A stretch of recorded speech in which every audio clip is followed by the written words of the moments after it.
Good morning children. आपको मैंने last lecture में सिखाया था केमिकल काइनेटिक्स के बारे में कि वो केमिकल काइनेटिक्स क्या है और इस केमिकल काइनेटिक्स में आप किस चीज़ का स्टडी करते हैं। माय डियर, आज मैं आपको बताने वाला हूँ कि जो हमारा रेट का एक्सप्रेशन होता है वो डिफरेंट एग्जाम्पल्स के लिए किस तरह का होता है, जो कि मैं क्वेश्चन के थ्रू आपको समझा पाऊंगा। आइए हम क्वेश्चन को एंजॉय करते हैं। देखिए, लिखा है मैंने, right the rate expression for the reactions given below. ये हमारे पास रिएक्शंस हैं, इनका रेट का एक्सप्रेशन हम लोगों को लिखना है। कैसे एक्सप्रेस करेंगे, जरा ध्यान से सुनिएगा। हम सॉल्यूशन की बात करते हैं।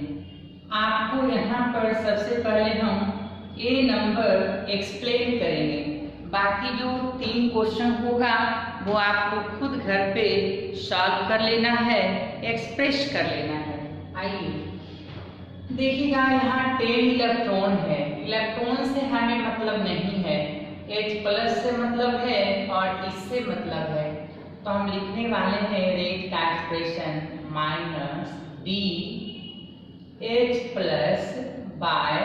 -dH+/dt। ये इंस्टेंटेनियस रेट को हम एक्सप्रेस कर रहे हैं और ये जो 12 है आपका ऐसा डिनोमिनेटर में आएगा और माइनस यहाँ पर BrO3 - 1/dt और ये 2 यहाँ आ जाएगा। इसके बाद हम लिखने वाले हैं dBr2 और डिवाइडेड बाय dt। 1 मोल है, प्रोडक्ट के लिए प्लस साइन और रिएक्टेंट के लिए माइनस साइन, और हम लिखने वाले हैं dH2O डिवाइडेड बाय dt और ये 6। ये था रेट का एक्सप्रेशन। यदि हम बात करना चाहते हैं बी नंबर का, यदि बी नंबर को सॉल्व करेंगे तो कैसे करेंगे, आप जरा सोचिए। हम ऐसा लिखने वाले हैं dN2O5/dt। A small change in concentration of N2O5 और ये 2 माइनस में आएगा इज इक्वल टू dNO2/dt और ये आपका 4 आ जाएगा is equal to dO2 divided by dt। तो इस तरीके से आप रेट को एक्सप्रेस करते हैं। बाकी जो C और D है आप खुद एक्सप्रेस कर लेंगे। आइए इस पे और भी क्वेश्चन है हमारा। For the reaction reactant changes into product, the concentration of a reactant changes from this to this in 25 minutes. Calculate the average rate of the reaction. जरा ध्यान से सुनिएगा, रिएक्टेंट चेंज कर गया है प्रोडक्ट में, एवरेज रेट निकालना है, तो हम क्या लिखेंगे, कैसे सॉल्व करेंगे, जरा ध्यान से सुनिएगा। The average rate of the reaction जिसको कि हम R एवरेज से डिनोट करते हैं, is equal to change in concentration. देख लीजिए, बिग माइनस स्मॉल, 0.03 - 0.02। चेक कीजिए, कहता है the concentration of reactant changes from this to this. Concentration बदल गया तो क्या लिखने का सेंस होता है हमारा, देख लीजिएगा, फाइनल माइनस इनिशियल। तो ये फाइनल हमारा कितना है, सॉरी 0.02 माइनस 0.03 और डिवाइडेड बाय टाइम मिनट में दिया हुआ है। ये है आपका मोलर में और नीचे है आपका 25 मिनट्स में। तो क्या आंसर हो जाएगा, देख चुके हैं यहाँ पे हम लिखने वाले हैं -0.01 डिवाइडेड बाई 25।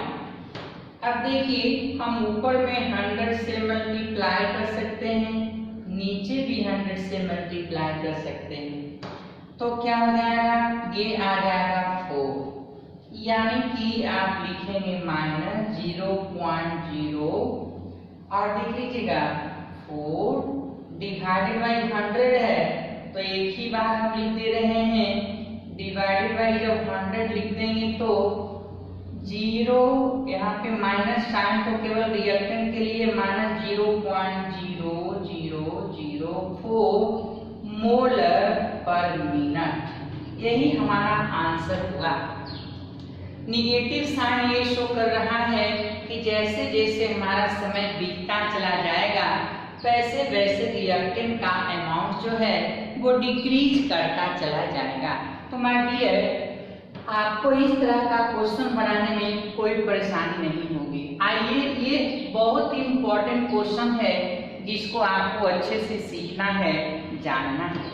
क्या कहता है, the rate of the decomposition of N2O5, nitrogen pentoxide का डिकम्पोजिशन का रेट आपको ये दिया हुआ है। डिकम्पोजिशन और डिसअपीयरेंस दोनों का एक ही मीनिंग होता है, तो ये दिया हुआ है हमारा। Then find the rate of the chemical reaction. ये देखिएगा, इसका यूनिट जो है आप समझ सकते हैं, इसका यूनिट है इतना मोलर पर सेकेंड। देन आपको फाइंड करना है, तो देख लीजिए क्या क्या फाइंड करना है। Rate of the chemical reaction, rate of the appearance of NO2 और फॉर्मेशन ऑफ NO2, और rate of the appearance of O2 और rate of formation of O2। The reaction is 2N2O5 4NO2 plus O2। Reaction दिया हुआ है, कैसे solve करेंगे जरा बढ़िया से पहले आप देख लीजिए। We have the reaction, reaction देखिए मेरे पास क्या है, 2N2O5 changes into 4NO2 और प्लस O2। अब देखिए माय डियर, क्या सोचना है, क्या करना है, आप बढ़िया से सोचिए, बढ़िया से कीजिए। देखिए सबसे पहली बात, जब हम रेट का एक्सप्रेशन लिखते हैं तो माइनस लिखते हैं N2O5 डिवाइडेड बाई dt, यहाँ 2, और यहाँ लिखेंगे DNO2 by dt 4, DO2 by dt। सुना जाए, ये रेट को इस तरीके से भी लिख सकते हैं, रेट ऑफ रिएक्शन को इस तरीके से भी लिख सकते हैं, रेट ऑफ रिएक्शन को इस तरीके से भी लिख सकते हैं। तो ये सारा रेट ऑफ रिएक्शन है, ये सारा रेट ऑफ रिएक्शन है, ये सारा रेट ऑफ रिएक्शन है। यदि हम बात करते हैं -DN2O5 डिवाइडेड बाई dt, देख लीजिए हम क्या बात कर रहे हैं, ये स्टोइकियोमेट्री हटा के बात कर रहे हैं। इसको कहा जाता है rate of disappearance, rate of disappearance और डिकम्पोजिशन, डिकम्पोजिशन ऑफ N2O5। याद कीजिए, ये टोटल है रेट ऑफ रिएक्शन और इतना है केवल रेट ऑफ डिसअपीयरेंस और डिकम्पोजिशन ऑफ N2O5। अब देखिएगा, जरा ध्यान से देखिएगा, यदि हम लिख दें DNO2 डिवाइडेड बाई dt, तो ये क्या हो जाएगा, रेट ऑफ अपीयरेंस ऑफ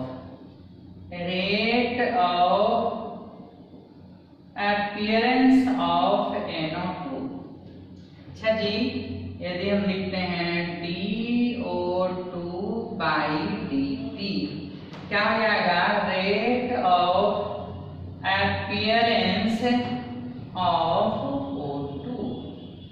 आप जरा सा बढ़िया से समझिएगा, कहता है कि DO2/dt ये रेट ऑफ रिएक्शन भी है और रेट ऑफ अपीयरेंस भी है, क्योंकि इसका बैलेंसिंग कोफिशिएंट 1 है, इसका स्टोइकियोमेट्रिक कोफिशिएंट 1 है।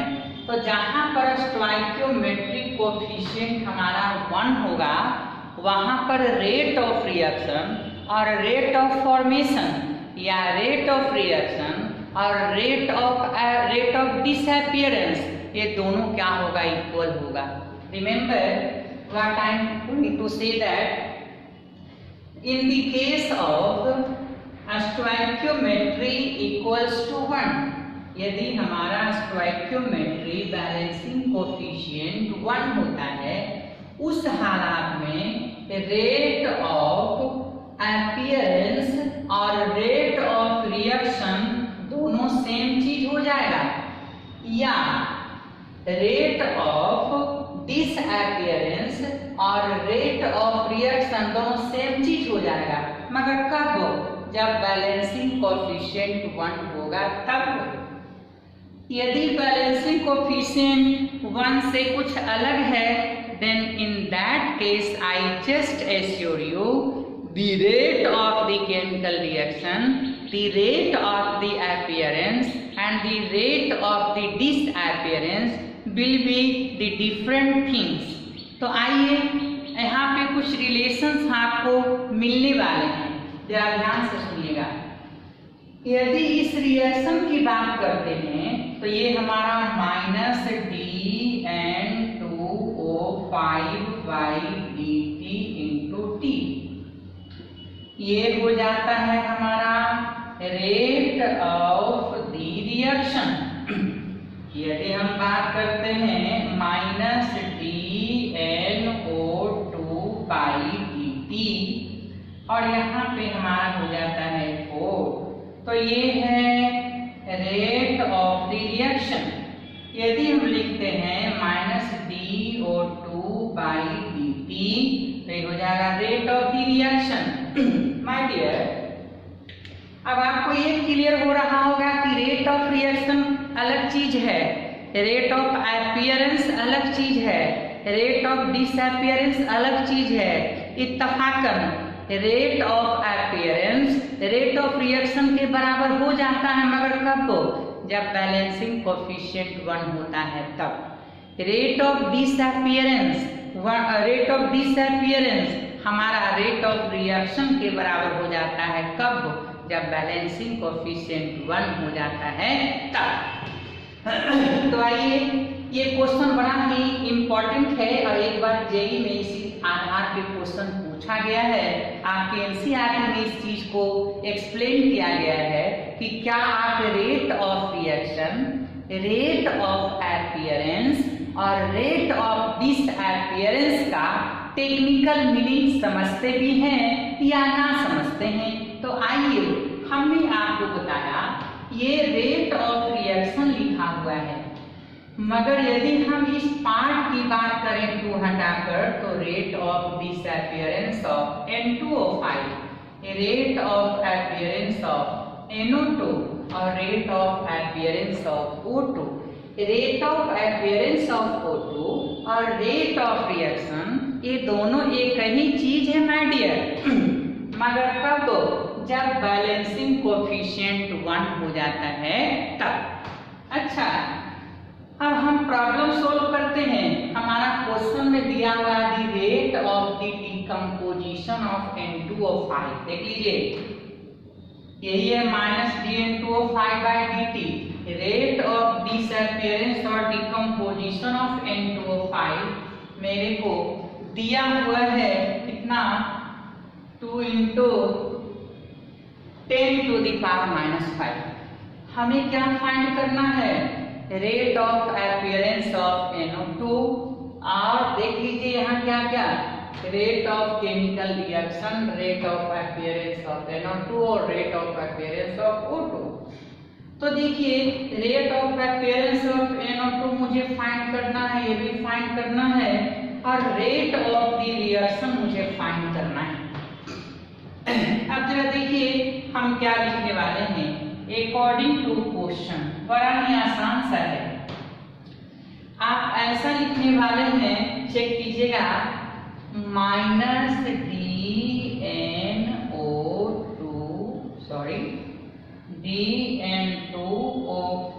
-DN2O5/dt rate of decomposition of N2O5 is equal to 2 into 10 to the power -5 unit.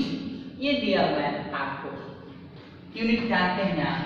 आपको क्या करना है, देख लेना है। यहाँ पर समझने वाली बात है, रेट जब लिखते हैं तो कैसे, -DN2O5/dt और यहाँ 2। ए बाबू आप यहाँ पे समझ लो, जब 2 आ गया तो इसका वैल्यू तो तुझे मालूम है, हमें इसका निकालना है। तो क्या हो जाएगा, 2 into 10 to the power -5/2, 2 से 2 cancel, 10 to the power -5 molar per second. तो याद कीजिए हमने आपको क्या सिखाया, क्वेश्चन के अनुसार -DN2O5/dt rate of disappearance of N2O5 दिया हुआ है। हमको चाहिए रेट ऑफ रिएक्शन। ये रेट ऑफ रिएक्शन मुझे चाहिए, तो रेट ऑफ रिएक्शन कितना है, -DN2O5/dt।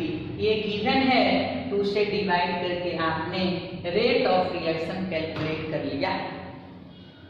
अब देखिए जब आपको रेट ऑफ रिएक्शन कैलकुलेट होकर के आ गया तो आप क्या करने वाले हैं, देखिए R इज इक्वल टू, आप 3 नंबर सॉल्व कर रहे हैं, यहाँ पर आपने A नंबर सॉल्व किया, फिर R is equal to DNO2/dt और यहाँ 4। रेट ऑफ रिएक्शन आपको मालूम है, कितना है rate of reaction, 10 to the power -5 आ गया, और 10 to the power -5 is equal to DNO2/dt और 4। तो DNO2/dt is equal to 4 into 10 to the power -5। Rate of appearance of NO2 निकल के आ गया। और अब देखिए हमको निकालना है rate of the appearance of O2। तो क्या बोले थे, रेट ऑफ रिएक्शन और रेट ऑफ अपीयरेंस दोनों बराबर आता है, तो सी नंबर आप लिखेंगे DO2/dt is equal to rate is equal to 4 into 10 to the power -5 molar per second. तो देख लीजिएगा यहाँ पे एक बार फिर से हमने क्या लिखा, ये था आपको rate of reaction. Rate of reaction दिया हुआ 10 to the power -5 और हमने 4 से मल्टीप्लाई किया तो ये निकल गया।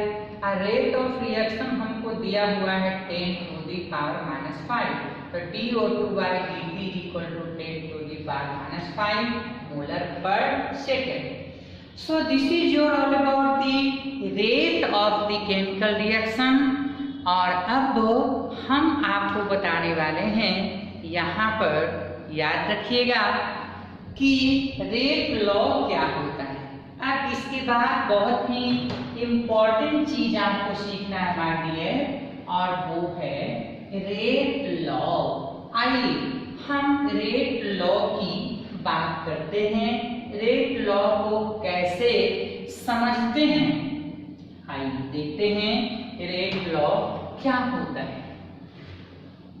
ये जितने भी मैं आपको क्वेश्चंस यहाँ पे बताने जा रहा हूँ वो सारा क्वेश्चन आप अच्छे से करते रहिएगा। यदि ईश्वर की कृपा रही तो हम लोगों की मीटिंग जो है फिक्स होगी, और तब उस समय हम जो भी गिला शिकवा है दूर कर लेंगे। आइए अब हम रेट लॉ की बात करते हैं कि रेट लॉ क्या होता है। आप समझिएगा रेट लॉ।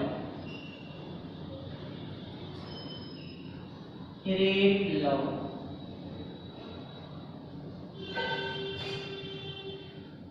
देख लीजिए क्या कहता है।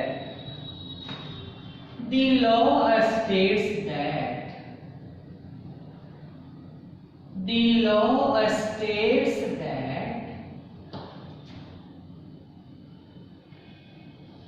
the rate of the chemical reaction,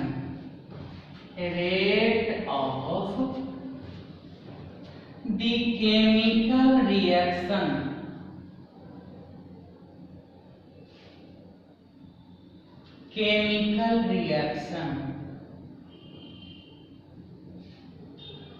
is rate of the chemical reaction is directly proportional to the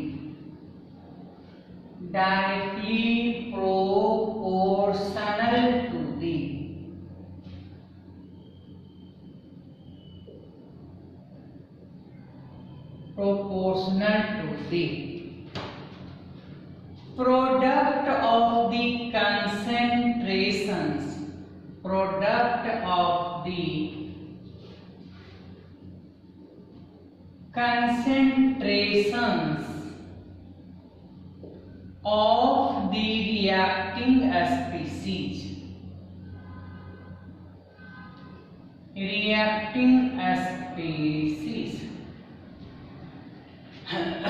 Each raised to power, सब पे पावर चढ़ा हुआ होगा, each raised to power equal to the order of the reaction,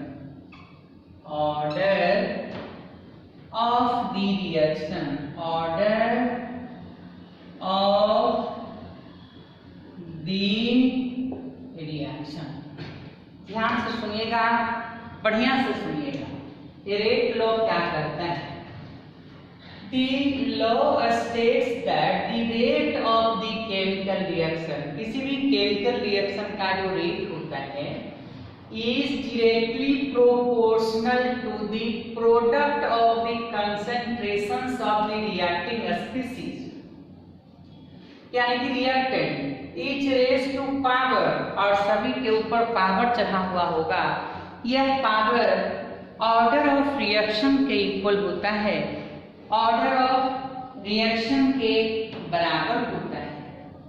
आइए हम consider करते हैं, let us consider a reaction, let us consider a reaction A plus B changes into product। यहाँ पे हमने स्मॉल a, यहाँ पे हमने स्मॉल b माना। Here जो आप देख रहे हैं, capital A and capital B, these are the reactants and a small a and a small b, these are the balancing coefficients of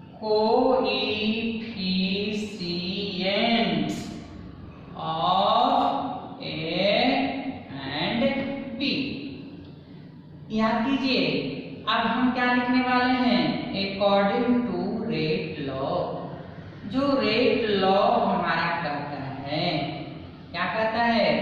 rate directly proportional to, ये रिएक्टेंट ए है, इसका concentration, square bracket में किसी भी chemical को लिख देते हैं तो उसका कंसंट्रेशन शो करता है, मोलरिटी शो करता है, और बी ये है हमारा। यहाँ पर हमने m और n लिखा है, याद कीजिए, ये m और n क्या है? यही है ऑर्डर ऑफ रिएक्शन। यदि आप प्रोपोर्शनलिटी साइन को रिप्लेस करते हैं तो क्या होगा? और लिखने वाले r is equal to k concentration of a to the power m, concentration of b to the power n। यहाँ पर बढ़िया से समझिएगा हमने क्या क्या लिखा है। Here k is equal to rate constant. k को रेट कांस्टेंट कहा जाता है या specific rate constant, specific rate constant, rate constant. m and n are the order of the reaction. क्या है मैं बताऊंगा आपको। Order of the reaction with respect to WRT A and B। याद रखिएगा हम इस ऑर्डर के बारे में आपको बताएंगे। ये आपका A और B नहीं है, बैलेंसिंग कोएफिशिएंट नहीं है, ये मैंने अलग से इंट्रोड्यूस किया है। आपके बुक्स में गलती करता है क्या कि वही A और B यहाँ पे पावर में रख देता है। इट मीन्स क्या, आपको समझने में थोड़ी परेशानी हो सकती है क्योंकि ये जो है ऑथेंटिक नहीं है, क्योंकि ऑर्डर ऑफ रिएक्शन अलग चीज है और बैलेंसिंग कोएफिशिएंट अलग चीज है, इसलिए इसको सिंबलाइज भी अलग अलग तरीके से करना चाहिए आपके फेयरनेस के लिए, आपको आसानी से समझने के लिए। तो आइए अब जो है हम आपको बताना चाहेंगे कि ये जो आपका रेट है वो रेट कांस्टेंट और ये हो गया, और m और n को कहते हैं ऑर्डर ऑफ रिएक्शन। देख लीजिए, यदि हम बात करते हैं कि A क्या है तो A की बात करते हैं, आप B की बात करते हैं, तो A और B क्या है, कंसंट्रेशन ऑफ A, ये है कंसंट्रेशन ऑफ B। किसी को भी स्क्वायर ब्रैकेट में बंद कर दीजिएगा रिएक्टेंट्स को और प्रोडक्ट को, वो कंसंट्रेशन को शो करता है। तो ये था रेट का एक्सप्रेशन जो कि हमने रेट लॉ से सिखाया। एक बार फिर से बताऊंगा आपको, रेट लॉ क्या है।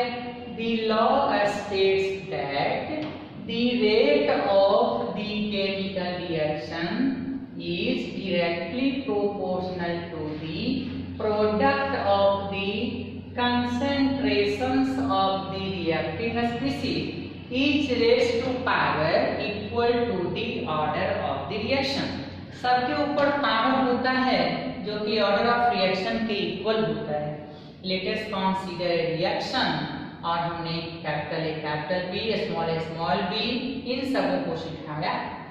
अब जरा ध्यान से सुनिए, हम इस रेट कांस्टेंट के बारे में आपको बताना चाहेंगे कि अलग अलग ऑर्डर के लिए आपका क्या होता है और ऑर्डर का मीनिंग क्या होता है, आपको मैं बारी बारी से सिखाऊंगा। केस फर्स्ट, यदि हम यहाँ पे ऐसा लिखना चाहते हैं, if m is equal to 0 and n is equal to 0, m0 और n0, तो ओवरऑल जो ऑर्डर होगा, overall order 0 plus 0 is equal to 0, therefore the reaction is called zeroth order of the kinetics, order of the kinetics। इस reaction को zeroth order of kinetics के नाम से जाना जाता है। आइए, यानी कि जब हम अब रेट को एक्सप्रेस करेंगे तो क्या होगा, रेट कांस्टेंट के a टू दी पावर 0 और b टू दी पावर 0। इसका मतलब क्या, anything power 0 1, anything power 0 1, therefore rate is equal to rate constant. इसका मतलब ये हुआ, यदि हम रिएक्टेंट का कंसंट्रेशन 10 टाइम्स कर दें, हाफ कर दें, ट्रिपल कर दें, the rate of the reaction will be independent. यानी कि जीरो ऑर्डर के काइनेटिक्स में रिएक्टेंट के कंसंट्रेशन को बढ़ाने और घटाने से रेट पर कोई असर नहीं होगा, क्योंकि वो रेट कांस्टेंट के इक्वल होता है। तो हम क्या कहेंगे, therefore for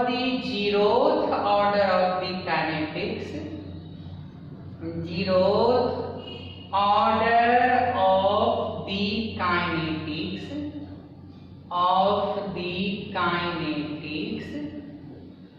the rate of the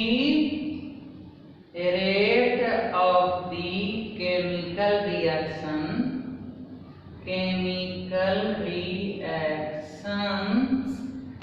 is independent of the, क्या लिखे हैं, for the zeroth order of the kinetics the rate of the chemical reactions is independent of the concentration or change in the concentration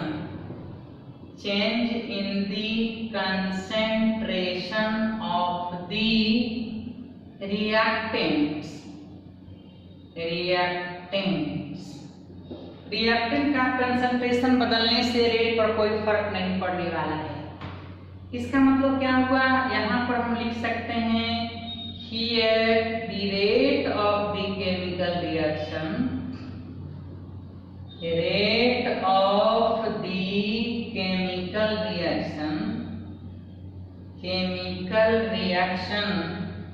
equals the rate constant chemical reaction का जो rate होगा my dear, वो rate constant के बराबर हो जाएगा जब हम जीरो ऑर्डर की बात करेंगे। तो यदि जीरो ऑर्डर होगा तो रेट कांस्टेंट के इक्वल हो जाएगा। और तब हम बात करते हैं कि यदि फर्स्ट ऑर्डर होगा तब क्या होगा, सेकंड ऑर्डर होगा तब क्या होगा। तो ध्यान से सुनिएगा। केस 1 के बाद आपको केस 2 यहाँ पे हम सिखाने वाले हैं। आप बढ़िया से लर्न कीजिएगा क्या करने वाले हैं, देख लीजिए। केस 2 में हम क्या कहना चाह रहे हैं, if m is equal to 0 and n is equal to 1 overall order क्या हो गया, overall order is equal to 1, m0 n 1 overall order हो गया 1। तो रिएक्शन जो है वो किस ऑर्डर का हो गया, फर्स्ट ऑर्डर का हो गया। फर्स्ट ऑर्डर काइनेटिक्स को फॉलो करेगा। रेट लिखेंगे कैसे, k और a टू द पावर 0 और b टू द पावर 1 यानी कि k कंसंट्रेशन b। यदि हम बात करें यहाँ पर if, ध्यान से सुनिएगा, m is equal to 1 और n is equal to 0 then overall order is equal to again 1। Reaction किस काइनेटिक को फॉलो कर रहा है, फर्स्ट ऑर्डर को, फर्स्ट ऑर्डर काइनेटिक्स को फॉलो कर रहा है। मगर इस बार रेट को लिखा जाएगा k और a टू द पावर 1 और b टू द पावर 0। देखिए ना, दोनों में ऑर्डर हमारा क्या है, सेम, मगर डिफरेंसेस है। इस रिएक्शन में यहाँ पर a के कंसंट्रेशन बढ़ाने और घटाने से रेट इंडिपेंडेंट है, यहाँ b के कंसंट्रेशन को बढ़ाने और घटाने से इंडिपेंडेंट है। तो इस तरह से केस 2 आपने सीखा। सिमिलरली केस 3 आप ध्यान से देखिए, if m is equal to 1 and n is equal to 1 then overall order अपना हो गया, overall order 1 + 1 is equal to 2। therefore rate बराबर rate constant k a to the power 1 और b टू द पावर 1। अब देखिए, इसको 5 times करेंगे तो भी 5 टाइम्स, इसको 5 टाइम्स करेंगे भी 5 टाइम्स, यानी कि जैसे जैसे a और b का कंसंट्रेशन बदलेगा रेट पर भी हमारा असर होता चलेगा। इसका मतलब आप क्या समझ रहे हैं, ऑर्डर ऑफ रिएक्शन जो आप यहाँ देख रहे हैं, इसकी मदद से आप ये जान पा रहे हैं माय डियर कि यदि आप कंसंट्रेशन को बदलते हैं तो रेट किस तरह प्रभावित होता है। तो ऑर्डर ऑफ रिएक्शन वो केमिकल पैरामीटर्स है जो सजेशन देता है, जो सजेस्ट करता है, जो इंफॉर्मेशन देता है, इन्फॉर्म करता है इस बात के बारे में कि यदि रिएक्टेंट का कंसंट्रेशन आप इंक्रीज और डिक्रीज करते हैं तो रेट ऑफ रिएक्शन कैसे चेंज करेगा। So order of reaction is a chemical parameters which suggest that how the rate of the chemical reaction changes on changing the concentration of the reacting species। तो आज के lecture में हम यहीं तक बात करेंगे, फिर हम अगले लेक्चर में आपको सिखाएंगे, एक्सप्रेशन सिखाएंगे, कुछ क्वेश्चन सिखाएंगे और तब तक के लिए आप पढ़ते रहिए और अच्छे से पढ़ते रहिए।